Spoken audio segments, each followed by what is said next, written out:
hea Isa, me paneme käed kokku ja hüüame sinu poole, sest sinu vaim, sinu hea vaim annab meile arusaamise. Sina juhatad meid, siis me saame tõesti aru. Ja täname, et see on sinu imeline suur töö, meie pühitsus, meie puhastamine, ja sa tahad tõesti meid valmistuda ja lõpuks ka pitseerida. Ja täname, et sa teed seda, kui me ei hakka sulle vastu. Ja sellepärast me palume ka praegu, tule ja juhata meid oma hea vaimu läbi. Kingi arusaamist ja oma lähedust, oma inglitega. Täname kõige selle eest Jeesuse kallil nimel. Aamen. Täna tahaks rääkida sellisel teemal nagu pitseerimine ja millised tingimused on vaja täita, et saada pitseeritud. Ja see on see, et Jumal oma vaimu läbi annab meile just jõudu ja väge ja temaga koostöös on võimalik need tingimused kõik täita. Ja me kõik vajame püha vaimuga ristimist ehk ja ka pitseerimist. Sest mida tähendab see pitser? Pitser tähendab seda, et Jumal kinnitab sinu iseloomu igaveseks. See on see, et Jumal on sind vastu võtnud ja see on tegelikult väga oluline. Kes mäletavad nõukogude aega, siis oli see pitsat oli väga oluline. Ja ükski dokument ei kehtinud ilma pitsatita. Ja kui pitsat oli all, siis ta oli kinnitatud. Ja täpselt samamoodi nagu Jumal tahab meid nagu pitseerida. Ja tihti mõeldakse, et see on mingisuguse nähtamärk või mingisugune asi ja siin on väga erinevad arusaamisi. Aga kasutame siin täna Ellen White'i kirjatekste ja piiblit, et mõista, mida siis tähendab pitseerimine, mis on need tingimused. Sest palju räägitakse pitseerimisest, aga ei räägita tingimustest. Ja loen siit mõned tekstid. Efesuse 1:13.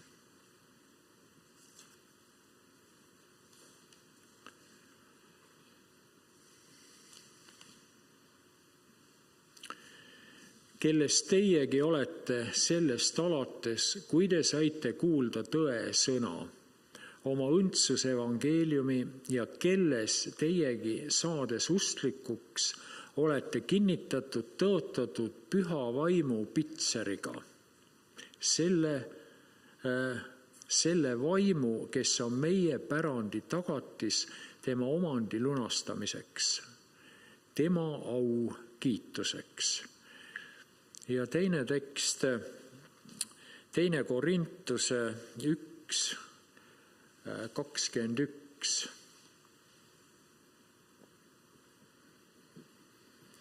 Aga kes meid ühest teiega kinnitab Kristusesse ja kes meid on võidnud, see on Jumal, kes meid ka on kinnitanud pitseriga ja on andnud vaimu pandi meie südamesse. Nii et siin on ka selgelt öeldud, et me vajame selle tema vaimu pitseriga kinnitamist ja see on pandud südamesse.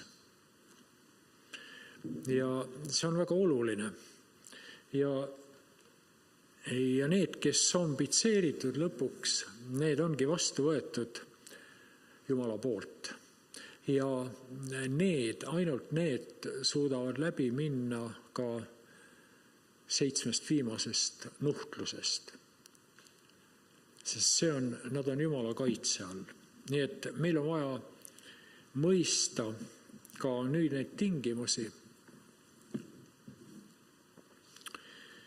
Ja ma loen siit katkendeid raamatust ettevalmistus hiliseks vihmaks. Ja siin ta ütleb niimoodi, ainult 4. käsk sisaldab kõiki 3 asja, tähendab nime, tiitlit ja kohtumõistmise territoriaalset määratlust.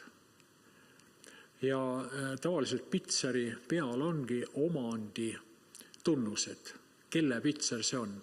Ja nüüd 4. käsk 10 käsust ongi nagu pitser, sest seal on Jumala nimi, tiitel ja territoorium, kus ta valitseb. Nii et seal on need 3 asja. Tähendab, et mul on vajalik pühitseda hingamispäeva. Ja õde Vait mainib neist 2. 4. käsk on ainus 10 hulgast, milles on mainitud nii käsuandja nimi kui ka tiitel. See on ainus, mis näitab, kelle autoriteediga on käsk antud. See ka sisaldab see Jumala pitserit. Nii et kui ma tõesti täidan seda, käin selle järgi, siis see on ka üks pitseri osa. Ma ütlen, et Elemaidi tekstidest ainult need tähed, tähendab see on PP 307 ja kes tahab, võib pärast neid tekste uurida. Kuid piibliprohveti kuulutused kõnelevad ka ühest teisest pitseerimisest, usklike pitseerimisest vahetult enne armuaja lõppu. Ja vahetult enne armuaja lõppu toimub see viimane nii-öelda Jumala poolt kinnituse andmine inimesele. Ja RH 28 aastal 1889 kirjutatud tekst, vaid vähese aja pärast asetatakse igale Jumala lapsele tema pitser. Ja siin on nüüd, räägime 7 punktist, mida see pitser peaks sisaldama ja mis tingimused on siin. Pitserile jääb kuju, märgi jäljend. Ja pitseeritavad peavad peegeldama Jeesuse kuju. Nii et selles mõttes on nähtav pitser. Ja kui me peegeldame Kristuse kuju ehk tema iseloomu, selles mõttes on see pitser nähtav kõigile. Nii nagu vahale jääb pitseerimise jäljend, nii peab hingele jääma Jumala kuju jäljend. Mõtle sellele. Jumal tahab nagu see pitseri me südamesse panna ja tema kuju jäljend peab selle jääma. Sellepärast, et me oleme patu tõttu kaotanud selle pühaduse ja patuga ära rikutud ja nüüd see pühitsuse protsess viibki selleni, et sinu südames tuleb esile tegelik Jumala iseloomu sarnasus. Me ei saa Jumalaks, aga tema sarnasus ilmneb. Surelikus inimeses peab ilmnema Jumala iseloom, Jumala vaim. Ja vot sellepärast Jumal annabki omast vaimust osa meie sisse ja see töö on koos Jumala vaimuga. Aga see vaim toob esile Kristuse iseloomu meis. See on RH 28 juuli 1891 kirja pandud. Ja see vapustav väide asetab Jumala iseloomu seosesse Jumala vaimu kohalolekuga inimeses. Et tihti võetakse seda, et oodatakse nagu Jumala vaimu juhatust, kuid see on iseloom on seoses Jumala vaimuga. Seda ei saa nagu eraldada. Ja nii peegeldab Jumala rahvas sees elama vaimu läbi Jumala vaimuliku kuju oma käitumises. Nii et see vaim peab saama meie sees nii vabad käed, et ta saab meie iseloomu kaudu ennast nagu ilmutada, väljendada ja tunnistada. See on täpselt sama, nagu Kristus oli oma jüngrite hulgas. Ja kui see vaim on niimoodi nähta meie hulgas või tunnetata meie hulgas, siis täpselt samamoodi inimesed võivad Kristust näha, aga see on iseloomust. Ja sellepärast on ülioluline just see pühitsusprotsess, see on iseloomu muutus. Teine punkt. Pitser kinnitab ametlikud dokumendid, muudab need vastu vaidlematuks. Nii et vanasti kuningatel oli Pitseri sõrmus ja kui pitseeriti ja ta vajutas oma sõrmuse jälje, seda ei olnud mitte kellegi, see oli ainult kuningal. Ja ainult Kristusel on ka see pitser, vaimupitser, sest tema on oma vaimust osa andnud meie kõikide sisse. Ja nüüd, kui see iseloom tuleb nähtavale, see on see jäljend. Tema vaimutöö tulemus on see jäljend.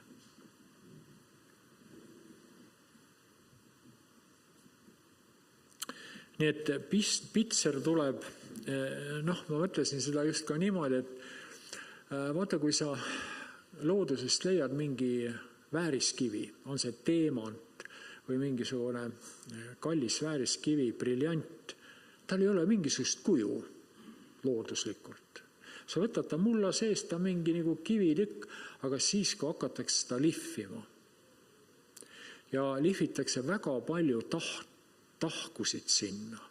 Ja kui sa siis tõstad ta päikse kätte ja liigutad, kuidas ta sätenab, kuidas ta särab, see ilu tuleb siis välja, kui seda lihvitakse. Ja nüüd Jumal peab ka meie seest välja lihvima oma sarnasuse. Aga meie on kaetud selle patu ja maise asjadega, need tuleb maha lihvida. Ja siis tema iseloom hakkab särama ja helendama. Nii et me peame laskma endalt maha pesta, maha lihvida selle vana loomuse. Ja see peab olema selgelt nähtav. Piiblis on tsiteeritud kuninganna Estri sõnad. See on Estri 8:8. Kirja, mis kuninga nimel on kirjutatud ja kuningliku Pitseri sõrmusega kinnitatud, ei saa tagasi võtta. Nii et need, kes on pitseeritud Jumala Pitseriga, ehkki vaevatud ja halastamatult taga kiusatud, meelt parandamatute poolt viimase 7 nuhtluse ajal, ei loobu ometi oma ustavusest. Nende ustavus rajaneb nii intellektuaalsel kui ka vaimulikul kogemusel. Mitte ainult teadmistel, vaid see on vaimulik kogemus ehk praktiline tulemus. Ja 4. BC 1161 loeme. Niipea, kui Jumala rahval on pitser nende otsaesisel, see pole mingi pitser või märk, mida võiks näha, vaid tõesse püsima jäämine. Tõesse püsima jäämine ehk ustavus. Nii intellektuaalselt kui ka vaimulikult, tähendab need tasandid. Nii et neid ei saa sellest kõrvale viia. Niipea, kui Jumala rahvas on pitseeritud ja ette valmistatud, raputuse vastu see saabub. Ja nüüd sellepärast just vaenlane püüab seda pühistusprotsessi takistada igal võimalikul viisil, et tema rahvas ei saaks pühitsetud ja sellega lükata edasi Kristuse tulemise ja armuaja lõppu. Püsima jäämine tõesse nii intellektuaalselt kui ka vaimulikult, see nõuab sügavat enese läbi katsumist. jah, see on teema. Meil meeldib teinekord teisi inimesi läbi katsuda, aga iseennast ja iseenda suhtes aus olla, see on oluline. Kas ma ja siin on olulised teemad, mida me peame teadma. Kas ma olen teadlik Jumala igavestest seadustest?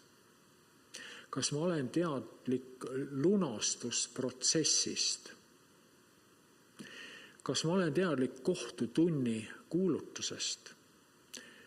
Kas ma olen teadlik pitseerimisest? Kas ma olen teadlik suletud uksest, kuninglikust pulmadest, sest meid valmistatakse ka ju ette praegu pulmadeks? Kas ma mõistan, mis tähendab varajane ja hiline vihm? Kas mõistan selliseid väljendeid nagu eeluurimiskohus? Kas ma saan aru, mis tähendab Kristuse õigus? Mis tähendab usupuhastus minu jaoks? Mis tähendab tervishoiureform ja otsene kohene tunnistus? Mis tähendab vaimuosadus? Ja kõik need tõed tegelikult ülistavad Kristust, need austavad teda. Ja Jumal ütleb, kes mind austab, seda austan mina. Nii et meil on nii suured võimalused siin. Ja need peavad olema kogemuslikud. See ei tähenda, kui ma teoreetiliselt tean neid asju ja hästi teen kontrolltöö ära, vastan ilusti punktidele. Need punktidele peab vastama praktikas, meie eludes. Ja Jumal annabki need kogemused. Miks? Sellepärast, et me vastaks praktiliselt oma ustavusega. Kolmandaks, pitser tähistab kellegile kuulumist.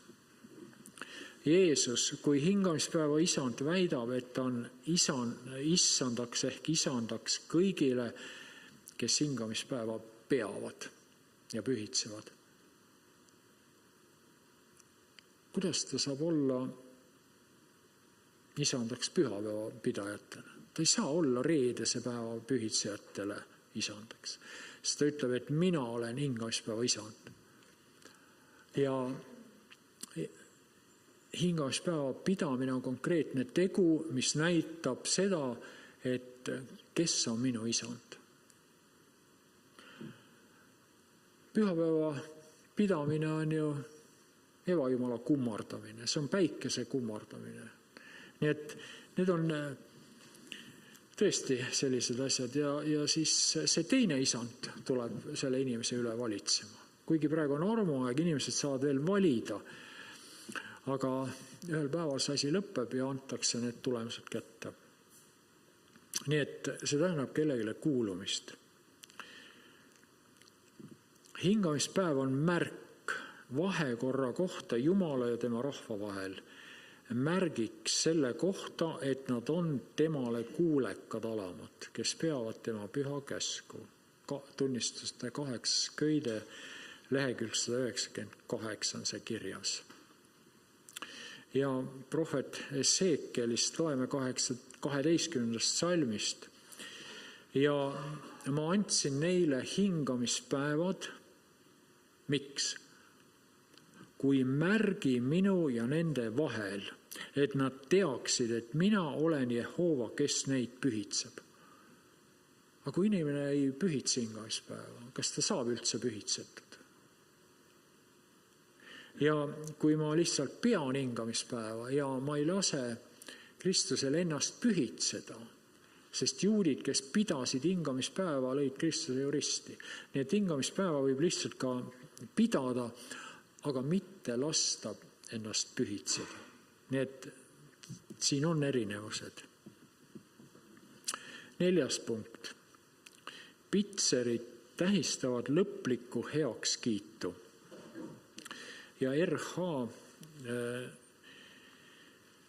8. juuli 1909 on kirjutatud nendele, kes peavad kinni sõna põhimõtetest, sest Piibel ütleb, et sõna on Jumal ja kui ma pean sõna põhimõtetest kinni, siis ma kuuletun ju Jumalale.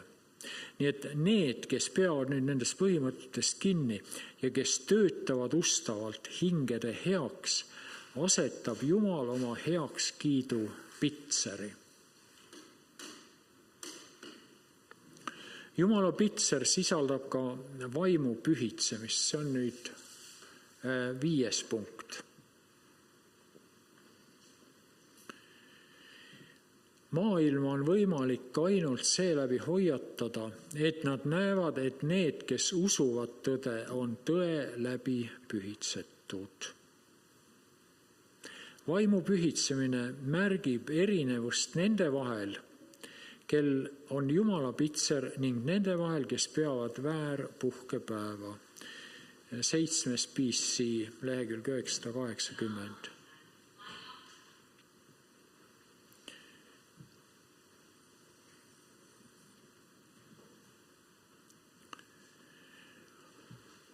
Nii et pühitsemise tulemus on see, et see on nähtav nende inimese elus, kes usuvad tõde.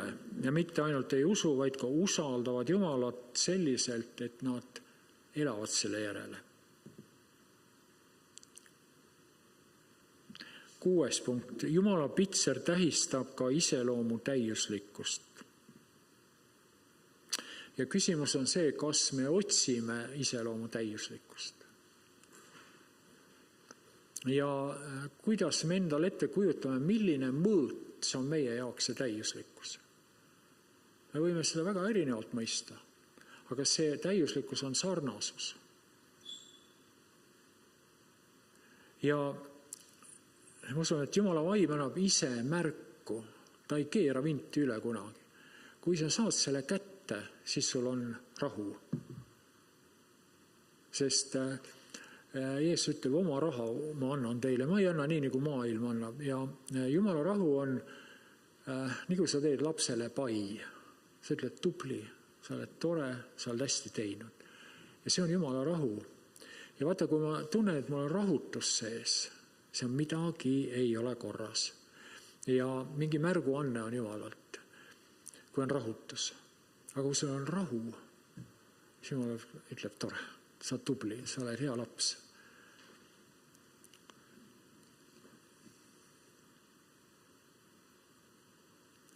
Kui Jumala rahva liikmed saavutavad selle eesmärgi, siis nende otsa esisele asetatakse pitser.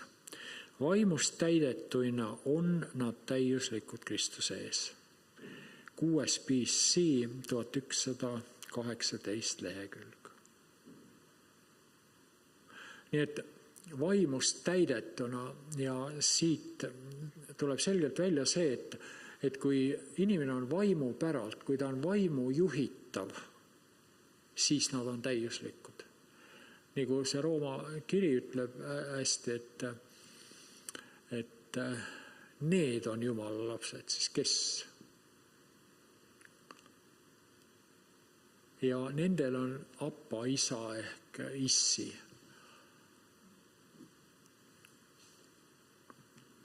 Ja kes järgivad Kristust, kes on tema omad.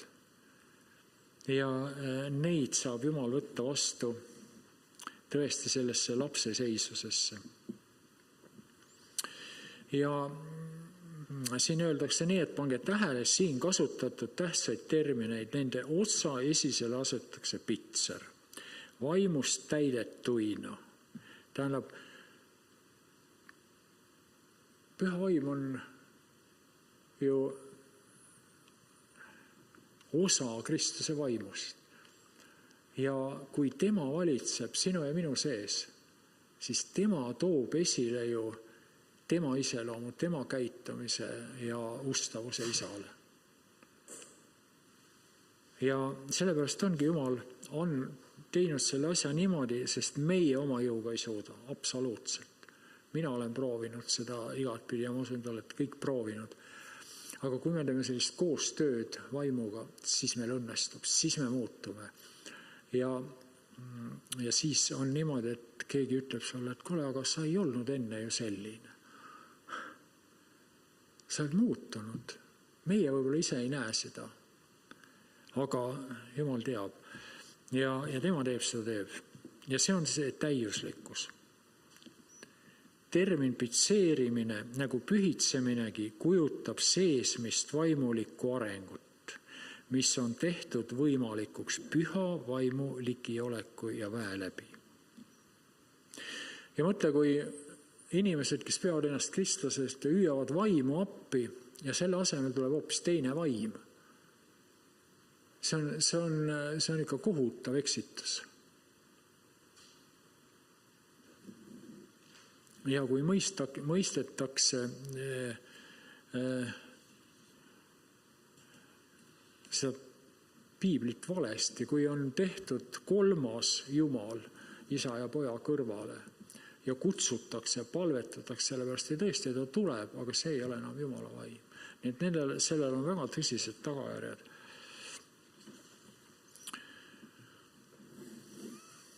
Ellen White ütleb, et Kristus soovib, et tema lapsed oleksid rikkad, mitte ainult andide, vaid ka tegelike saavutuste poolest. TM lehekülg 121. Me pärime tegelikult Kristuse õiguse tema surma kaudu. Meie sees areneb see õigus edasi. Pane tähele protsessi. Kristus on surnud, me oleme saanud tema õigus, aga see õigus hakkab arenema. Kus poole? Edasi. Tema vaimu töötamise kaudu, kui aruannet pidav ingel näeb, et meil on Kristuse iseloomu täiuslikkus, siis ta kuulutab, see on lõpetatud. Täpselt nagu Kristus ütles ristil, see on lõpetatud. Ja kujuta ette, kui milline auline asi see võib olla, kui Jumal ütleb sinu kohta, et see on lõpetatud, pühitsus on valmis ja sa oled pitseeritud. Sa oled valmis igavikuks. Kuigi tulevad siin veel 7 ja ma ei tea, mis nuhtlused, aga need ei puutu enam sind. Sa oled hoitud, sa oled valmis. Ja 7. punkt, pitsta vastikust patu vastu. Sest patusele on saatan teinud patu meeldivaks. Ja nüüd peab toimuma vastupidine protsess, kas ma hakkan seda patu vihkama. Ja kui see on saanud vastikuks, see on tegelikult hea tulemus ju. Ja vaata, siis ma tahan maha jätta. Ega me ei taha ju meeldivaid asju maha jätta. Aga kui me oleme maitsnud ka tagajärgi, mis see nii-öelda väliselt hea patt meile toob, ja kui see toob ikka väga karmid tagajärjed, siis me hakkame pattu vihkama. Nii et see on protsess, meid tuuakse välja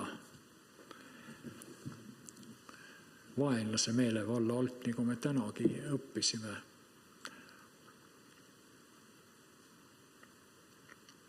Ja teine asi, meil on mure koguduse hea nime pärast, et ustavad, palvetavad meeleheitlikud nende jäleduste pärast, mis on mõnede nende kaaskoguduse liikmete elus ilmnenud. Ja ta ütleb siin, et pange seda punkti hoolega tähele. Need, kes saavad puhta tõe märgi, huvitav, ta Vait nimetab ka seda puhta tõe märgiks, et sul on puhas tõde, mitte segatud tõde. Puhta tõe märgi oled saanud selle kohta, mida nende sees on teostanud püha vaimu vägi. See on nüüd puhta tõe märk. On need, kes ohkavad ja ägavad kõigi jäleduste pärast, mida tehakse koguduses. Et see on ka see, et me võimalikul viisil lähme appi nendele inimestele. Ja kui me ei saa muud teha, me saame palvetada ikka. Nagu just Paul ütles täna, et ma ei saanud küll Saaremaale tulla, aga ma palvetasin teie pärast. Ja see on tegelikult ka koos olemine. See on võimalus. Nii et see on kirjas 3. tunnistuste raamatus lehekülg 267. Ja siin Ellen White nimetab pitseerijana püha vaimu, Jumala vaimu, Kristuse vaimu. Hüved, mis pitseerituil osaks saavad, hõlmavad eristumist uskmatutest. Nii et ja sellepärast ongi see vahe peab selgeks saama koguduse ja maailma vahel. See on eristatud. See on 7. tunnistuste lehekülg 144. See tähendab ka kaitset viletsuse ajal ning lauba tähte ehk nii-öelda passi pühasse linna. Huvitav, see on pass. See ei saa teise riiki minna, kui sul passi pole. Aga see on nüüd taeva, sest see linna pass ja seda ütleb ta 7 BC 970 lehekülg. Kuna nad seisavad ilma ühegi veata Jumala ees, saavad nad osa hilisest vihmast, nõnda nagu jüngrid 4 pühil said osa varasest vihmast. Tunnistuste 5. köide lehekülg 214. Ja nagu maailmaski ju tähistatakse või pühitsetakse selliseid suuri projekte. Vaata, kui mingi suur hoone saab valmis, mingi sild saab valmis, siis on pidustused, eks ole, et see on lõpule viidud. Siis lõigatakse läbi, eks ole, mingi lint, tavaliselt punane lint lõigatakse läbi ja mingi tükk võetakse seal kuskil endale, eks ole. Ja see on suur sündmus, see on, tähendab, on vaeva nähtud, on tööd tehtud, on kulutatud ja lõpptulemus on käes.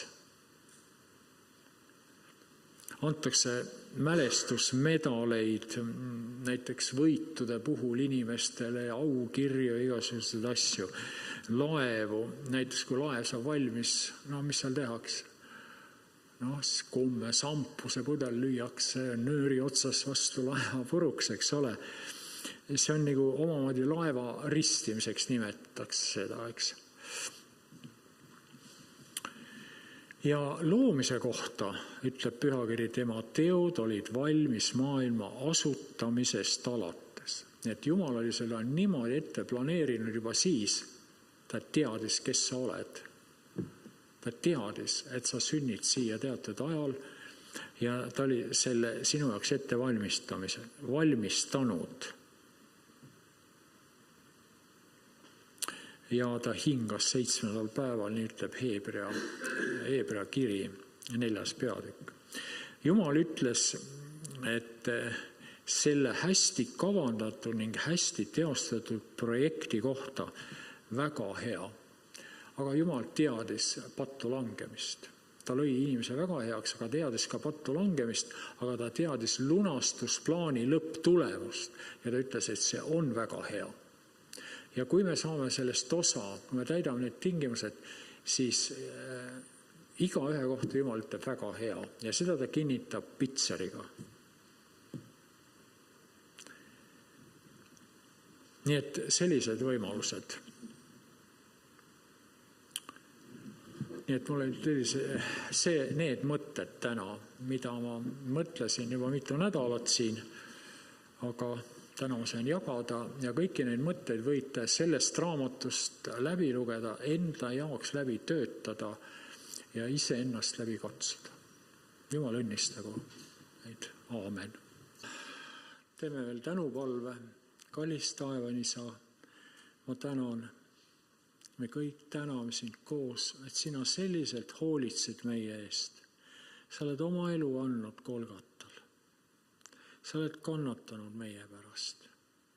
Sa oled üles tõusnud, sa oled võitnud ja sa oled tagasi tulnud oma vaimu kaudu meie südamesse, et see sama võidu ellu tuua meie sisse, nii nagu sina võitsid ja nii on meil ka võimalik võita. Tänam selle eest, aga aita, et me oskaks teha koostööd sinuga ja oskaks õieti kuuletuda, saaks õieti aru ja mõistaks. Ja täname tõesti ka tänase osade eest, et sina õpetad meid ja annad meile õige arusaamise sinust ja see tõesti ka pühitseb meid, õpetab meid, kasvatab meid ja viib meid lõpuks võiduni, et sina saad meid pitseerida. Täname kõige armu eest ja palume ja täname sind kõiges Jeesuse Kristuse nimel.